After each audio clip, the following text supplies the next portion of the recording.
production team with that music.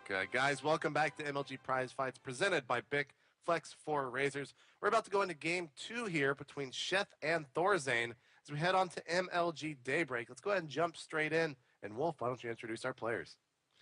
All right, of course, at the bottom of the map, we have our Zerg player from the team Liquid, looking very strong last game, just making a few critical mistakes. He is Liquid Sheth, and of course his opponent, the Swedish Terran from the team Mal Sports. It is Mal's Thorzian, a very strong player. He's kind of always been around. He hasn't had any huge performances since TSL, but he's always kind of been in the background, a very strong player.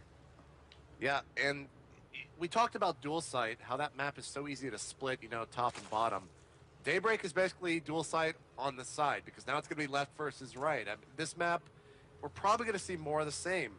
Thorzian just going to be able to sit and do exactly what he did last game, and we'll see if Sheth utilizes that Ling map control in the mid to late game like he did last match, or goes for something more Mutalisk heavy.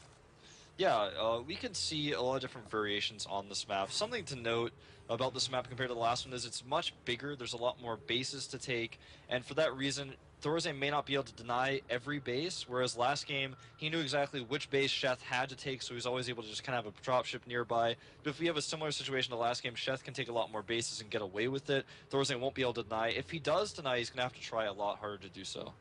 Yeah. And once again, Thorzian doing the same exact building placement. Now, Wolf, do you know why he puts his racks back here? Is it to deny the drone from coming in?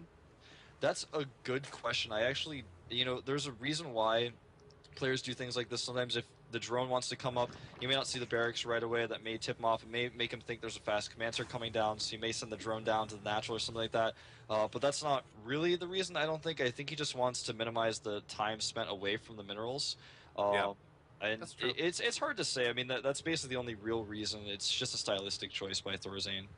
Yeah, and I mean, it doesn't much matter because as soon as that first Marine comes out, he will, of course, pick that racks up and go over and wall off his main base eventually after throwing down the factory as well. Here comes the drone for Sheth, as it will, in fact, see all that jazz we were just talking about. Meanwhile, for Sheth, he does have his first hatch coming down. It was a 15 hatch, and the gas and pool are coming down as well. So pretty much the same opener that we saw from last game from both these players. Yep, and he does actually take the drone out. Nice micro by Thorzian. Yeah, it's just something to note. It's kind of weird that he was able to take that drone out because now Sheth, he was able to see a little bit, but it's not quite certain what's up. Like, he doesn't know if it's going to be a faster command center or it's going to be a normally timed factory like we saw. It's kind of up in the air. And, I mean, I would suspect, in this matchup, if you see a Terran not going for that reactor Hellion opening, then chances are he's probably doing it wrong, right? Yeah. It's just such a standard, such a good way to open. You get early map control. You can put some pressure on your opponent. There's so many ways to do it. The build itself, like we saw last game, Thorzian stopped at 2 Hellions. You can go more than that. You can put on a ton of pressure. You can sit right outside your opponent's base and deny any map control that he has and follow it up with Banshee play. It's such a smart opener because there's so many branching ways that you can really do so many different things. Yeah, and you can see right now, we're going to see what choice Thorzian has made. He's going for a fast third command center, and that's a choice that you can make with this build as well. It's fairly risky. The roach pressure type of builds that you can see sometimes can really punish this very, very hard, but it's a risky choice by Thorzian. He's up a game, and I like it for this map. It's a really, really strong choice. Getting that faster third orbital, getting those extra SCVs out is something that's really going to be helpful. Yeah, absolutely, absolutely. Last game we saw Sheth actually go for a pretty early third base on dual site. We will see if he does it again here in just a couple minutes. He does have his spine crawler going up, which of course is just so needed against those Hellions regardless of how many come out. And we'll see if he makes any roaches. Last game, he really didn't have the roaches early on as he used the huge amount of lings in the opening of the match to sit on that Zelnaga tower denying the 2 Hellions. But Hellions are out, and it looks like he's actually continuing to produce more.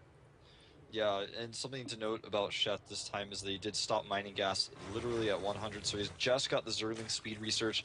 He's been getting drones out only, and he's probably going to, think about pushing out with a smaller Ling force to deal with those Hellions fairly soon, but until he has to, he's just going to continue to drone up, and I like that choice by him. Meanwhile, back at home, we do have a second barracks for Thorzian. He's built a tech lab with his burst, and he's probably going to start stim and combat shields together with those double tech labs. And, you know, that's something that I haven't really seen too many Terran players do. It's very, very smart to get that tech lab. Whoa, looks like he might lift the factory onto that other tech lab as the Rax now is going straight over that reactor, which is typically what I've seen. So there's stem startup, there's the old switcheroo. Building placements like this are kind of, I almost feel stylistic between Terran to Terran. Yeah, you're exactly right. And something to note about what Thorzian is doing here is he needs to get that siege mod out. He feels that there's a possibility that roach pressure could come, and he's going to need tanks out to help deal with that. If it's one of those roach baneling attacks, for example, if he just has a few marines out, he's trying to get stim and combat shields, he doesn't have any tanks, he just has a few hellions, he won't hold that. He might even die. So he knows he's got that faster third command center, needs to get some tanks out to be defensive. He's putting a lot of pressure on with these hellions, but Sheth is just on top of things. He has the spine collar position in the right place. He's got his queen ready, even has a few Zerlians, and his evolution chambers are in a pretty cool spot as well, so he's totally ready for this. Looks like Sheth will be going for that Infester Ling play here as he is already getting the +1/+1 upgrades for his Lings. Throwing down the macro hatch, still does not have a lair though yet, but he is mining from 4 gas at this point. And is he going to be able to catch these Hellions off? No, they are going to be able to make quick work of those Lings. That is just way too many Hellions to be able, or for those Lings to be able to deal with in their small numbers. Yeah, it's kind of a gamble. A lot of Berserk players like to kind of roll the dice with this, because if your opponent's not paying attention, then yeah, you kill the Hellions, but if your opponent is paying attention, you lose so many Zerlings. A Zerling does come up and scout Thorzian's composition. He sees the tank here, so he's going to kind of know what Thorzian is up to, but he still doesn't quite know about the third command center as far as I know. He does have an Overlord in position, but he can't see it, and there's no real way for him to tell his third command center there, but he is going to go ahead and start taking his third. He's even spreading his creep very aggressively in that direction with his queen now. And with these Hellions, I mean, the only thing that Sheth has to be worried about is the 6 Hellions are now poking at that hatchery. It's going to take them forever to really kill it. So he could pretty much expand like this and really get away with it, especially if he puts down a spine crawler, even though he doesn't really need to with all these Lings here. So lair about halfway complete, Baneling nest about halfway complete as well. And whoa, Thorzian is actually going to take the refinery with the rich Vespian here, but it does have the fewer mineral fields, so he's going to be going very gas heavy, possibly adding in a lot more tanks to his play. Yeah, and not only does he get that extra gas, but he basically has a base that's closer to his opponent in some ways, so that's a little bit easier for him to defend against run-bys than to take the bottom right base. So I kind of like that. Notice that Sheth is moving this huge Zerling force around. He's desperately trying to catch those Hellions because he knows that's kind of a threat for him at any moment. He could get backstabbed, and something I like about Sheth's play is here, sometimes you see people kind of sort of spread their creep towards that third base, but they still, you know, just halt their creep spread because of the Hellions. But in this case, he aggressively spread it towards that hatchery instead of trying to push it down because he knows the Hellions are there to deny it. So he's using that extra queen completely, and his creep spread has been pushed pretty quickly around the left side. Sheth looking like he might want to take a 4th base here as the Lings go in and scout it out. Still seeing only the Hellions here in the center of the map. What is he up to here? Is he going to go for a big Ling run by up here in the north? Yeah, it's possible he could do that. He could make a bunch of Banelings and use those as well, but it seems like he's trying to be aggressive with these Lings in some way, but he's a little bit indecisive about it. He can't quite decide exactly what it is he wants to do with them. I think he may also just be trying to catch these Hellions off guard, but the Hellions have just been sitting on the watchtower the whole time. Thorzian sees that huge Ling count and pulls back smartly so. And once again, another command center going down for Thorzian here in the center of the map. And, oh, is he going to be able to catch his Hellions off? No, Thorzian pulls him back just in time. Yeah, it's such a gamble to try to attack those Hellions, and every time Thorzian is on top of it, he's not going to lose those Hellions to Zerlings. He never will, and Sheth has thrown away quite a few units to that. So right now we see a drop about to occur as 2 Marines are right behind it. They are going to be able to kill this Overlord, possibly. He might need another stim to do so, but this drop has been seen. The Lings are coming in, and it should be easily cleaned up. Yeah, he's going to clean this one up, no problem. A few Marines will go down. He may actually be able to catch this Overlord with the drop, but that is about all he's going to get. Thorzian is just sticking with this very systematic style. Every single game, he takes a command center, he sieges up there, defends. If an attack comes, he defends. If attack doesn't come, he unsieges and moves out as he sends his third command center over, then his fourth command center, then his fifth command center. He just patiently takes a base, defends it, mines there for a while, then makes another one. And Sheth is going to have to eventually deal with this. He's taking his own fourth base right now, but it's a little bit behind. Thorzian's going to land his right away, and he still has a very large forces coming out here. He's ahead in 30 supply. You know, I would not be surprised if in this next game, as this is a best of 5, so we got to have 3 wins, if he just switches up his style completely, because, I mean, here we are in game 2. In game 1, this style was really pretty much negated by exactly what Thorzian's doing now, but now Sheth is going to go for a big counterattack. There are still some forces left, but he can easily pull back with his small forces here that he was going for his kind of an aggressive maneuver and clean these wings up. Yeah, he's going to clean this up really well. There are some infestors. The fungals, though, were not the best. He may catch these SCVs, though. Oh, nice. That's what he needed. He's going to get a ton of SCVs here. And he does indeed do so. So the tank's actually a little bit farther back. So that attack was pretty good there for Sheth. He was able to clean up a ton of SCV kills, really put the economy on equal footing, at least Zerg equal footing, where you really want to always try to be one base ahead. Yeah, that's a very good point. And he saved the infestors. If he had lost the infestors, right, a bad trade for him, but now he's still got those infestors in the mix. And he's down on supply, but he's doing okay. He's did what he needed to do in that battle. Now, Thorzian does have a pretty huge army supply lead, though, 157 in that department. And if he moves out and catches these infestors off guard, or if he gets a few stem marines in to target some of those infestors down, I think Sheth could be in trouble. The question is, will Thorzian move out, or will he continue to do that Spoon Terran style? If he sticks back and doesn't attack for a little bit longer, it actually gives Sheth the opportunity to kind of push his way back into this game. Now, the style that Thorzian is doing is a style that's basically catered to exactly this map because of getting that rich Vespian Geyser so early on. Just look at the tank numbers that he has. There's no way that Sheth is going to be able to really engage that whatsoever, and he can do these marine drops that it looks like he's setting up to do right now. 3 full medevacs, 1 going up to the north, and the other 2 probably going to go into the main. Overlords are ready for Sheth to be able to scout that, but at this point, oh, he's actually going for a drop now. The 4 Fester hit squad here up in the north is about to go in. We'll see how well that can do. Yeah, that could potentially do a lot of damage. Ooh, look at this. In the main base, double Ghost Academies going down. Good upgrades, but also cloak, perhaps nukes coming out. This drop is going to scout it, though. And here comes the drop landing right on top. There are 2 Overlords right behind it with 8lings in each. One of the infestors is stuck behind the Ghost Academy. There's a fungal as well, some infested Terrans going down.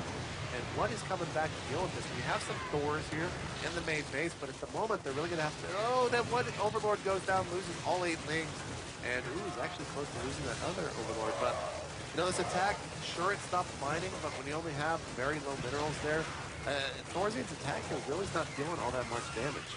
Yeah, I was a little bit surprised he committed to it so much. He was able to kill a decent amount of SCVs, I guess, but losing all of those infestors just, I don't think, was worth it. He even lost the Zerglings as well. He did delay the Ghost Academy, so that's something else to note, but I just don't find that drop to be very significant. I like that Sheth is finally getting that burrow upgrade, because not only can he use that for Baneling traps, but he can also escape with his infestors in several different scenarios, which so far he hasn't been able to do. He's going to do a run by it down here at the bottom right as well, but Thorzian, I mean, he is the Spoon Terran. He does not have very many weaknesses. He's got a planetary there. He's got such a great wall set up everywhere the Lings try to go. The other thing, too, in that kind of 4 Fester hit squad shenanigans going on in the main base of Thorzian, over in Sheth's main base, we saw that drop occur, and he was able to take out the Queens, but no tech structures, as far as I can tell, were eliminated. Possibly a Roach Warren, as I do not see that. So, yeah, a Roach Warren, at this stage in the game, not the biggest deal tech-wise to really lose. Yeah, you're exactly right. Notice again that Sheth has caught up in supply because he's been given so much time. Thorzian wasn't really moving out. He did do some harassment. We're going to see a small run by here, but again, Thorzian just has enough in play to defend this. He's going to lose a few Hellions, not even losing any siege tanks, and Thorzian, with his defense, he's just winning every trade because he has the defender's advantage, and Sheth is just kind of throwing away units here and there, trying to find something. But what else should Sheth do? I mean, he can't just sit back and do nothing. He is getting a greater Spire. He's already got the Corruptors out. He's gotten a few Ultralists out as well, but he needs to find out how to engage. He, I think, should take one more base, perhaps the base where that Viking is kind of hovering in the center, and wait for Thorzian a little bit more because he needs to get that bank that he didn't have last game. Here's something you don't see every day. There is a medevac with a Thor in it up in the very center north of the map. Looks like he does want to go for a drop with that. It can eliminate hatcheries very, very quickly, but that Overlord did scout it. We'll see if Sheth is going to be ready for that. Ultras now are out on the map. We have 3-3 upgrades for the melee units. That is very, very good. And now Thorzian is kind of posturing his army to be able to deal with this. He does have a handful of Marauders out. They are 3-3. So we might see a big fight here as that Thor is about to drop. Yeah, I mean, I agree. I like what he's doing here. He's even getting building armor right now. He's getting +1 ship weapons. He's getting +2 weapons for siege tanks. He's basically got everything that you would ever want. And knows that Sheth is getting +1 for his Roaches and getting Carapace for Broodlords. Those are some interesting upgrades for him to be getting at this stage in the game. We see, again, the double Spire. He's getting that the +2 air weapons as well. The Thor drop, not very effective, but it was worth the shot. Now it's got to run for its life as the Corruptors are doing their best. What was the name of that thing from the Matrix? That's what I always compare it to that. I don't remember. Oh yeah, I know what you're talking about. I don't remember what it's called though. That's exactly what they look like, and they're going to be taking out that medevac, and that Thor will fall there. Sentinels, says the producer. I believe he is correct. So another drop down here in the main base of Sheth, as some Vikings are coming in to deal with those scouting overlords. This drop will be cleaned up, but it's almost comical to see all these drops occur. And then you go look at the third and fourth base of Thorzian, and nothing is actually moving. He's just sitting there so confident that Sheth will never be able to engage that. Yeah, something I want to note about Thorzian is that he's still got so many SCVs in his main base. He's not as saturated as he could be at all of his bases. But I like that the base that he has the least saturation on is the one that has the least mineral patches. So it looks like he's trying to manage his economy a little bit there. But like you're saying, yeah, not a whole lot's going on there. He's just got so many siege tanks set up. He's got sensor towers. So Sheth is never going to feel comfortable to attack. It looks like Sheth is going to go for that very attack now, though, waiting until the last second to pass into the sensor tower. He may be able to take out this planetary, but he's going to lose so much in the process. Yeah, and here come all the rings going down. A lot of things on the planetary fortress. The Ultras taking the brunt of the damage from those siege tanks. Some great bungles coming out, but the infestors just getting mutilated there by those siege tanks. Only three remain, and that attack did nothing. It basically did not. He didn't even kill the planetary. Remember, the planetary has building armor, so it was even harder to take it out than usually. He's chasing Corruptors with Vikings. The Corruptors can't easily turn and fight because there's so many Marines for them to engage with. He does finally catch the Vikings, though. A pretty big win there for Sheth, and the supply still remains even. 27 Corruptors in production right now for Sheth.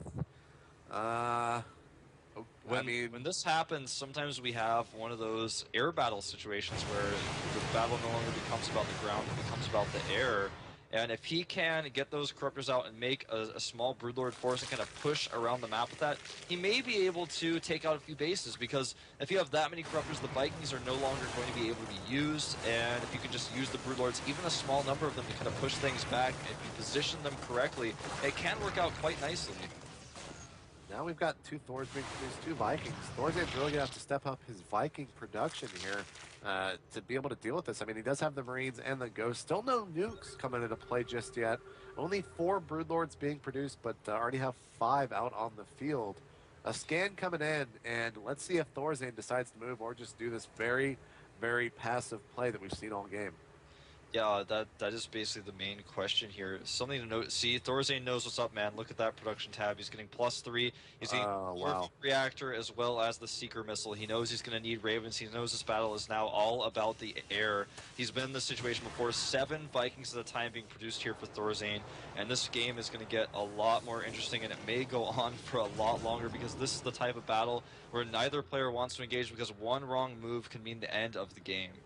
You know, it's kind of comical, because in TVTs, when you start to see a lot of air for each player, you start to groan and moan, because TVT in that style, it's only exciting till at the very end of it. The lead up to it is not fun at all. But in this matchup, I'm super excited to see how this is really going to unfold because I've never actually seen it like this. If we start to see some huge seeker missiles land, that's going to be incredible stuff as we see 3 Ravens now coming out for Thorzian.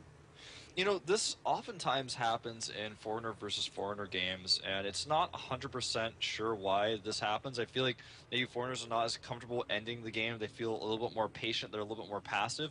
But this always seems to be the late game composition in this matchup. 2 Ghosts are cloaked, and they're going to try to come in here and target down some Infestors. 1 Ghost does get taken out. Thorzian tried to kind of edge his way through here because even though he has the Seeker Missile, he knows his opponent has those Infestors. And if he gets clumped up too much, if he gets bungled, he's going to lose the air battle very quickly. This looks like the last mission for the campaign as there's just Yeah. corruptors on patrol in almost every area. You can't really do any drops. Small forces here coming out for the Zerg player every now and then. We're in for a very, very long haul here. Look at how many Broodlords he currently possesses. 14 with 25 corruptors. And those Ravens are going to be popping. Yeah, the upgrades are incredible too. 3-3 about to finish. Yeah, and that's something he's going to have over Thorzian, who has no armor upgrades whatsoever for his air units. I like that Thorzian is kind of stimming small forces to kill Tumors. Oh, he's going to get his first glimpse of how many corruptors there are exactly. He may try to bait him into a Seeker Missile here. Nice splitting, even using some snipes.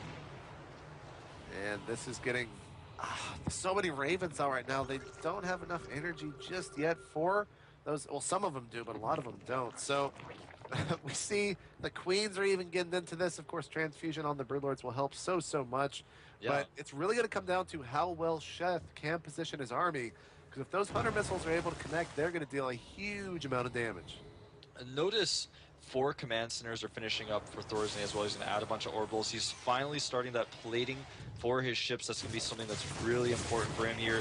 The Queens have such a large range. They're going to be not only useful for transfuses, but also just adding in some extra DPS. This is a really tough position for Thorzian, I feel, because even though he has the Seeker missiles, that is so easy to dodge if you're on top of things. And Sheth could potentially just avoid this entire army, go towards the south. He's spreading his creep really well right now. I feel like Thorzian's almost at his mercy. And here we go. The attack has started. Those are very, very clumped units. Here come the Ravens. Are the Hunters? They do go out, but they're so close. Maybe one, or no, there's a big one hit. Takes out so many of the Broodlords. And this attack right now, I'm not entirely sure. It looks like Thorzian is just demolishing right now. Is so many of those air units just got destroyed by those Hunter Seeker missiles. Yeah, the Hunter Seeker missiles did a ton of damage, but not only that, the Infestors took a ton of hits from the siege tanks that are on the ground. I feel like Sheth overextended himself too much. And now, even though he has worse upgrades on his air, Thorzian is just crushing through here. This 1 Thor with +3 is going to fight some Spinecrocs. You can see he's taken a little bit of a lead here. It's up now 30 supply. And with all the extra orbitals he has, he's got a great economy. Both players, though, fairly even on the bank. Thorzian, though, has a little bit more gas. Now, if you guys are just joining us, you can see we're about 31 minutes into this game. This is game 2 between these two players. Thorzian taking the first map on dual side. It is a best of 5. And coming up right after this is our title fight, which is going to be seeing MKP going up against Oz. So a ton of great matches ahead, regardless of how far the series really goes. Well, look at this. JP's going to target down a Viking or 2, gets out without losing any corruptors. Sheth needs to do little things like this. He has to be so careful. If he reacts, like I said, immediately, he should not get hit by any Seeker missiles with his corruptors. But right now, neither players are really able to do a whole lot. Neither one can move forward without the fear of being fungled or being Hunter Seeker missiled. And the question is, should Sheth try to make a bunch of Zerglies to go for a drop at this point? Should he try to send some Broodlords to the north? I don't think so. That's too risky. What if he gets caught? It's a hard choice to make, but Sheth is finally taking that base up to the north. He's moving a bunch of spines over there as well, and that's going to be so important for him because with that extra money, he can finally rebuild his army because look at the bank. It's 4,000 to 400 basically as far as money goes. And here come the Broodlords trying to find an entry point, but they will find, they won't find it actually, they'll just find the Vikings and those Ravens. And now the Corruptors coming in, trying to get some attacks, but they will have to fall back.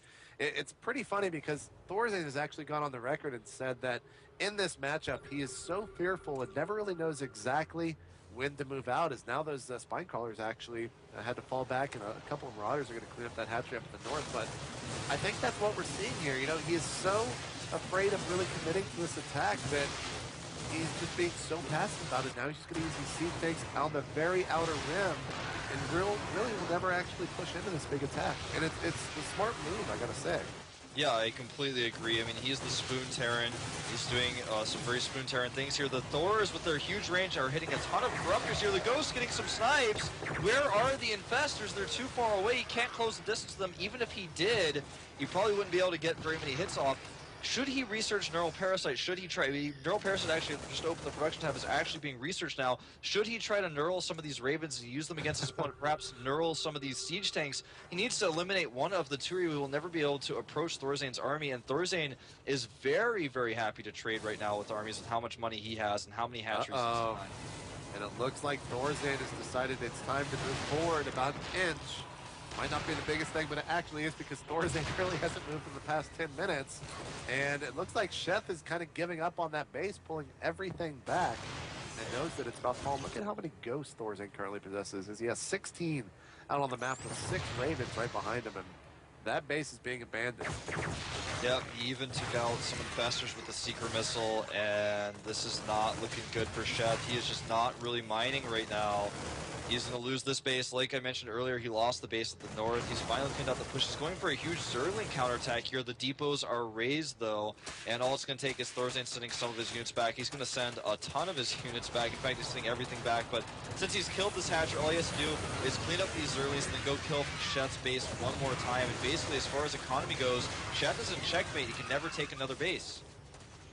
Got 2 nukes that just now finished. I can't wait to see if those come into play here.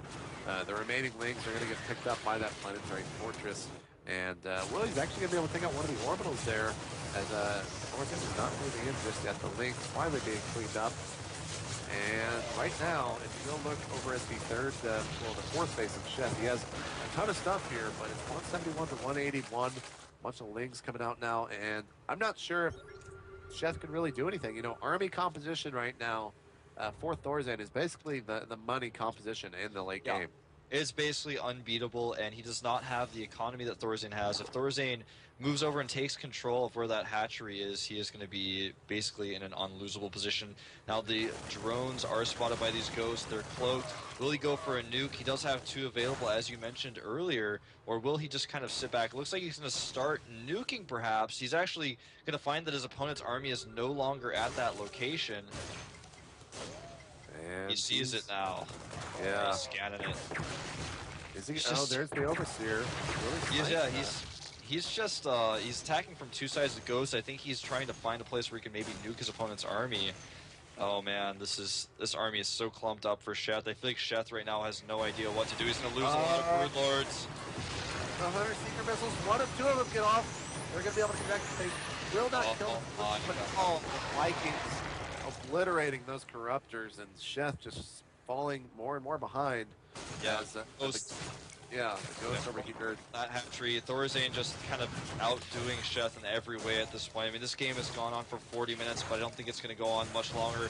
This Ghost Siege Tank Viking Raven Thor army is moving in to kill the final hatchery of Sheth that he's trying to build, and even though the Ghosts of the North one are cleaned up, he can very easily take out that base. He's going to probably get his forces together and attack it. Sheth going for a huge Zerling counterattack, though.